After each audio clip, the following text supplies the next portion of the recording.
Well, as Cody mentioned, we're starting a new series this morning called Soul Hunger. And the idea behind this series is that there are some things in our life that we just cannot find answers to. It doesn't matter how rich you are. It doesn't matter how many material possessions you have. There are some things in life you know that you can never be truly satisfied by chasing the dollar. It doesn't matter how many achievements you have. Sometimes we just cannot receive or feel that contentment because it was designed to be filled by a resurrected King. And we are going to learn today and over the next couple weeks many things from these deepest desires we have. Why do I feel this way? Did God make me this way? Am I this way? And I want to ask you a question. How many of you would say that you are the type of person that if someone tells you outlandish, something crazy, that you'd say, hey, I've got to see it to believe it? How many are just that way? You're naturally skeptical and you doubt. 4 people out of everybody in here. Wow. That's incredible. Well, this has actually been a long time ago now, but my wife and I, we're sitting at home and I'm in my bedroom studying and she's in the living room watching TV.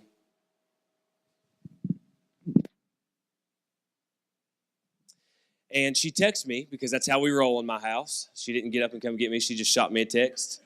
And it's not because we live in a mansion. It's just how we roll.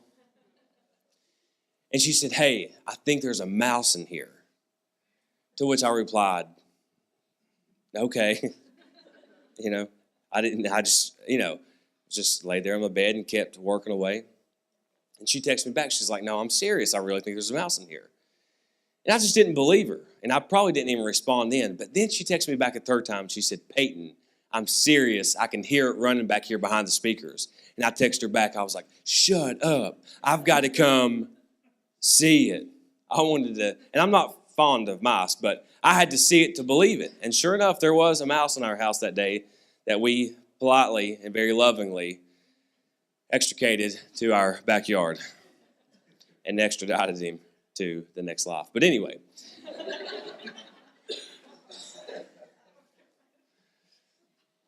There are those things in life that you just have to see to believe. And you know what's crazy about the resurrection? Is that Jesus had disciples that were walking with him that did not believe that he had resurrected. So if you're sitting here this morning, if you're watching online, and you're skeptical about faith, you're not even really sure where you're at and all of that, you're not necessarily in the worst place. This is a picture of a place called Cliff Tops. This is up on Mount LeConte in the Smoky Mountains. Mount LeConte is the third highest peak, 6,593 feet. If you've ever hiked up Mount LeConte, you know there is no easy way to get there. The very first time that I climbed this mountain, this is traditionally where people watch sunset. There's a place that they watch sunrise and there's a place that they watch sunset. And it's an absolutely amazing, beautiful view. And honestly, this picture doesn't do it justice. But I remember the first time that I climbed up this mountain and I saw this view. Because I'm often like you. Sometimes I say, I've got to see to believe. The disciples, even on the day that he resurrected, one of them we're going to look at it, said, I will not believe unless I see him. That day that I watched sunset from Cliff Tops, I did not need to see God because I saw him in his creation. I saw his majesty in the landscape that he had created. I did not need for him to part the sky or to split the sea or to call down from heaven and be like, Peyton. I saw him. And Jesus is going to say something really remarkable at the end of the scripture that we're reading today about what it means to truly believe in him and those who are blessed. If you're here this morning, you're watching online and you're skeptical, you doubt, you're not even sure what this means or how to be, you're not in a bad place. There's some scripture in John chapter 20. It's Sunday evening. Jesus has resurrected. He has appeared to some of his disciples, but there was one guy that wasn't there. And we don't know why he wasn't there. But that's who I want to focus on when it comes to this idea of our soul is hungry for something that only Jesus can provide. If you're here this morning, you're watching online, and you're not a believer, that's going to be a hard statement for you to believe. But I'm going to make it anyway because I know it to be truth. There are some things, there's some hunger and void that you have that only Jesus, no amount of money, no relationship, no status on social media, only Jesus can fulfill that. John chapter 20, verse 24 starts with the guy who's often known as Doubting Thomas. He's one of the disciples. It says, but one of the 12, Jesus has been traveling around, Thomas, called twin, leave me here, was not with them when Jesus came. This is what I believe, that Jesus is coming and going as he pleases. He's coming and going through churches all around the world, not just this church, all the churches that proclaim a true New Testament gospel. What I also believe is that God is going to put some particular people in your life that you need to be around, that Jesus is often coming and going. And when you're not in the places of God, you will often miss out on the provision of God. When you're not hanging with the people of God, you will often miss out on the promises of God. And here we find Thomas. We don't know why he wasn't there, but he missed out on something when Jesus came by. Verse 25. It says, so the other disciples, listen, I love this word. They kept telling him. Anybody have a 3-year-old that keeps telling you, keeps on? They kept telling him, we have seen the Lord. But he said to them, if I don't see the mark of the nails in his hands, put my finger into the mark of the nails, and put my hand into his side, leave me here, I will never believe. And so basically what Thomas is saying is this.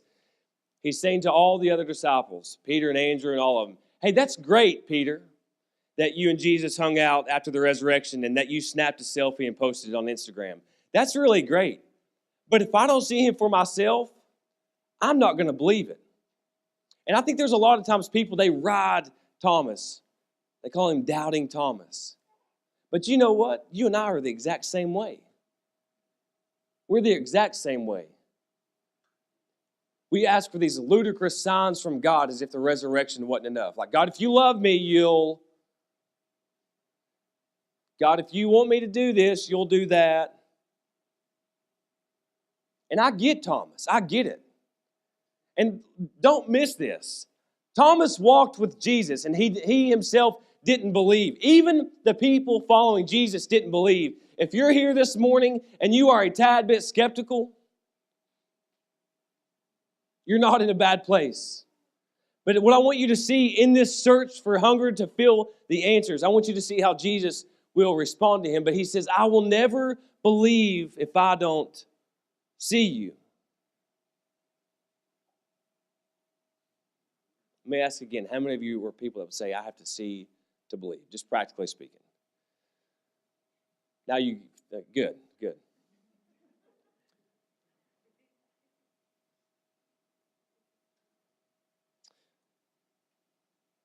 I want to share with you a couple reasons why I believe it's hard to believe.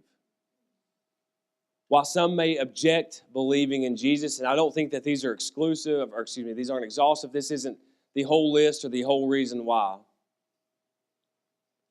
But the first one is circumstantial. I want to propose some hypothetical situations to help you understand this. I want you to imagine there's this young woman, and her whole life she's growing up and she's planning to get married, to have a family. She may want to have a career. She maybe wants to be a stay-at-home mom. She's dreaming of finding Mr. Right, her knight in shining armor who will protect, provide, who will love and be the father of her children, which women often think of, and that's okay. Nothing wrong with that.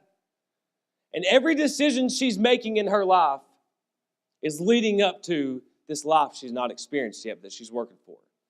And then I want you to imagine this. It's always on her mind, and that's the direction that she's going. And one night, she decides to go to a party. And at this party, she decides to have a couple drinks. And after a couple drinks, how many of you know she decides to have a couple more? Okay. Is that how it is in here? And after a couple more drinks, she has a couple more until she begins to make a bad decision.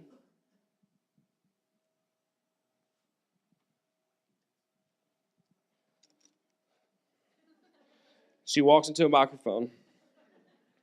And after those couple drinks, she finds herself in a room with a man that she doesn't know.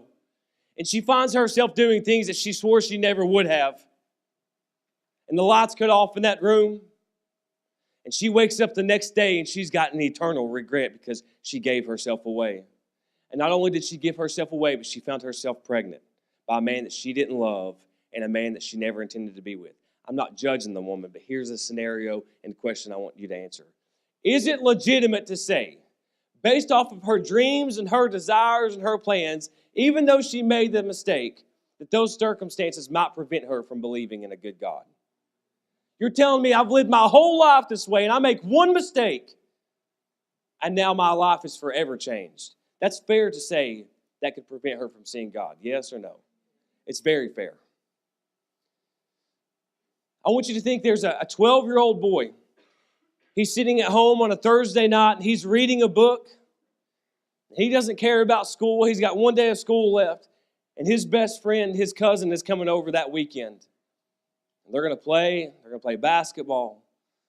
They're going to rip each other. They're going to love each other because he was the brother he never had. And he's up late at night. The phone rings about 10:30. And he gets a phone call from a loved one that says, hey, not only is he not coming over this weekend, but he's never coming over again because tonight he was brutally murdered along with his mom by a stepfather. Yes or no? Would those circumstances impact a 12-year-old boy from seeing the good in God? I'm that 12-year-old boy. And that boy that was murdered was my cousin and his mom. And I struggled for a long time to see the goodness in humanity because I know how much I love Dwayne. I saw what a good mom that Anita was. And you want to tell me about a good God? Some of you this morning, you're in circumstances that they're preventing you from seeing God because, and I'm not even saying that I don't get it, that I don't go there. Some of you, you're in addiction, you're in depression, you're in a relationship that you know you shouldn't be in, or you're wondering if you're ever going to find another one because you've been burned so many times. And it's not too naive to believe, and it doesn't mean we're not being spiritual for those of us that do believe. Sometimes our circumstances can dictate the perspective we have about God as being good or not. Fortunately, at the end, His sovereignty is not dependent upon what you believe about Him. So there's circumstantial, and that's Thomas's perspective. Hey, my circumstances say, I wasn't with you when you saw him. That's great, Pastor, that you believe in him. And that's great that you've got a healthy family and kids, and you pastor a church, and he's helped you through addiction, but I'm just not quite there yet. My circumstances aren't allowing it. The other thing, and which I think is pretty self-explanatory, could be the reason you doubt or skeptical is because of your lifestyle. There's something about humanity that radically, naturally opposes, contradicts, and conflicts with the will of God. And so what that could be like for you watching online, yeah, I'm pacing back and forth. Y'all pray for the cameraman back there. Is you could possibly be living a lifestyle today that will not allow you to experience the resurrection power of Christ. Because you're so far in your sin, and that's what we are. The gospel says that we were dead in our sins when Jesus found us. And if you've not been found, if you've not committed, you're still dead in your sin. So you're living a lifestyle that straight up bucks everything that Jesus stands for and what He means and what He wants for you. It's also possible to say, hey, I believe in God, but continue living a lifestyle that says, I don't even think He exists. And honestly, Don't miss the heart of what I'm saying here because it could sound very legalistic and traditionalist, which I feel like I'm far from. But at the very beginning, Thomas wasn't with the people that God had placed around him, so he found out missing out on the peace of God. And so what we see really indirectly that Thomas wasn't out drinking, he wasn't out having sex or shooting up drugs or gambling. He just wasn't who God wanted him with, and he missed because of the lifestyle he was living.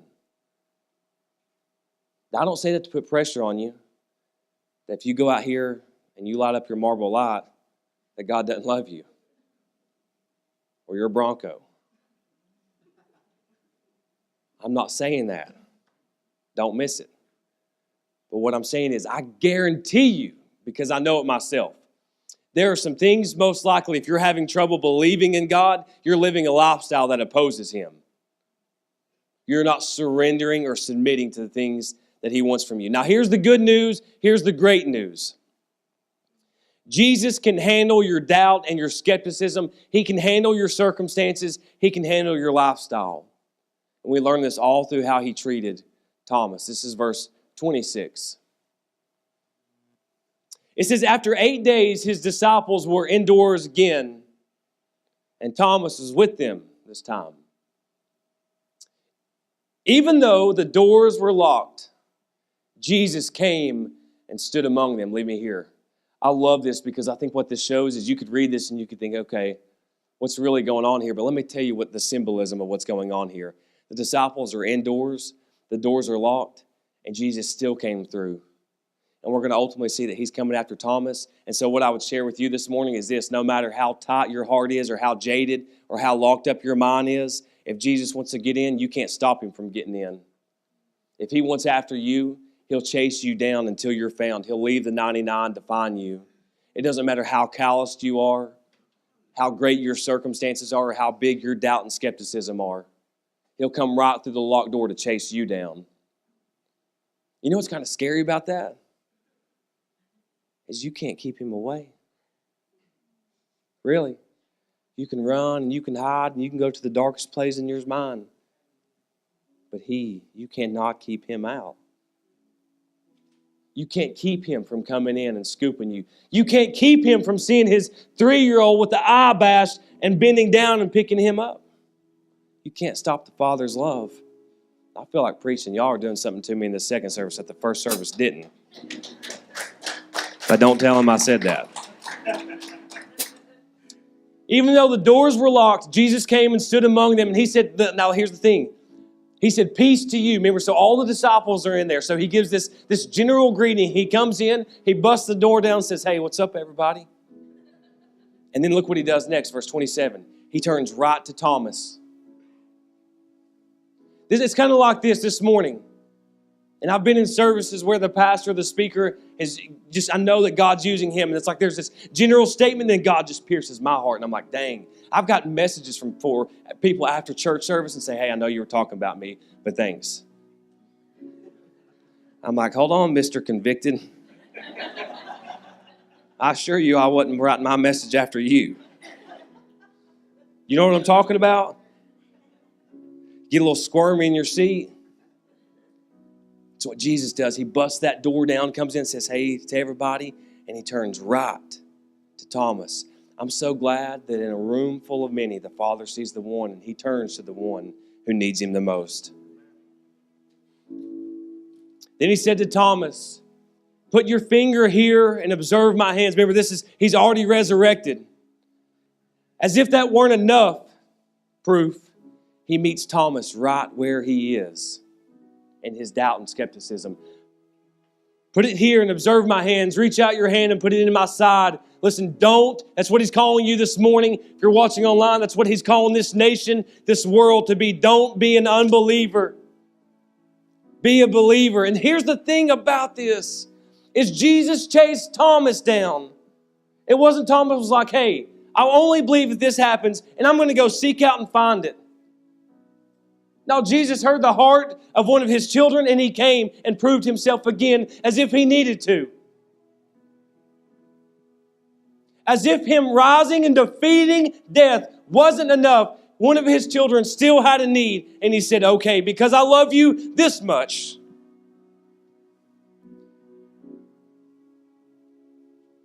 Don't be an unbeliever, but a believer. Thomas responded to him, listen to this, my Lord, let me hear, and my God.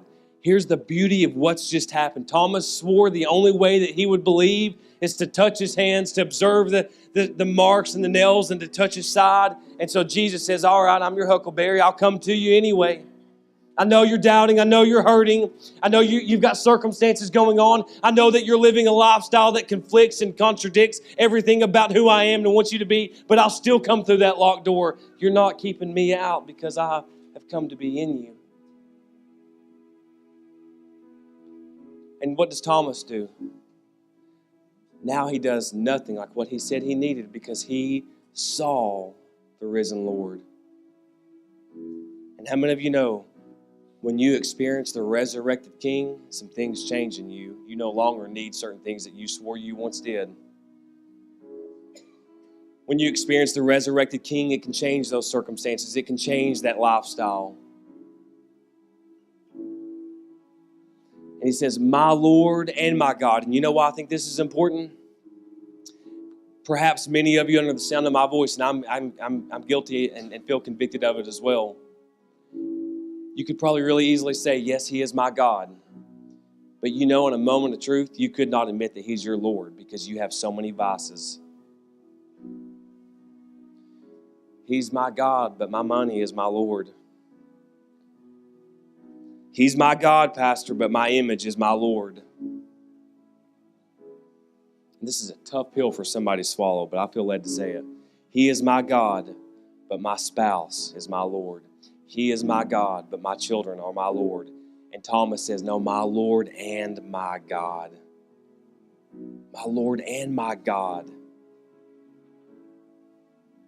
And Jesus said in 29, because you have seen me, you have believed. Those who believe without seeing are blessed. And you know who those are who believe without seeing are? And so I read this. That gives me cold chills now, and I've already preached this message, and I've read this verse like 700,000 times. You're telling me, Jesus, you're telling me that I'm more blessed than Thomas if I believe in you and never see you like he did? Do you understand what we just read and what I just said? Do you see that the resurrection is more than just an historical event or something that happened? The resurrection is a perspective. It's a mindset that I walk in every day. You're telling me, Jesus, that I'm more blessed than the 12 disciples who saw you. I'm more blessed than the 2 disciples walking on the road to Emmaus. You're telling me I'm more blessed than the 500 that Paul talks about in Corinthians that saw you? Me? Me? I'm blessed? Well, if so, by God, I better start walking in that blessing. I better start claiming those promises. I better start saying the one who resurrected his son can resurrect the things in me. I could say now the curse of sin has no hold on me any longer. I'm no longer bound by those chains then. And see, here's what I want to know is you'll celebrate the resurrection today, but how will you walk out on Monday? How will you go into work on Monday? Will you go in blessed or will you go in burdened? Will you walk in the curse or will you walk in the promise? Will you walk in circumstances or will you change your lifestyle and have a new perspective of a resurrected King who's resurrecting his people? And here's the great thing about it, man, you've heard it, but Jesus can save anybody. Anybody. Come on, stand and sing this morning.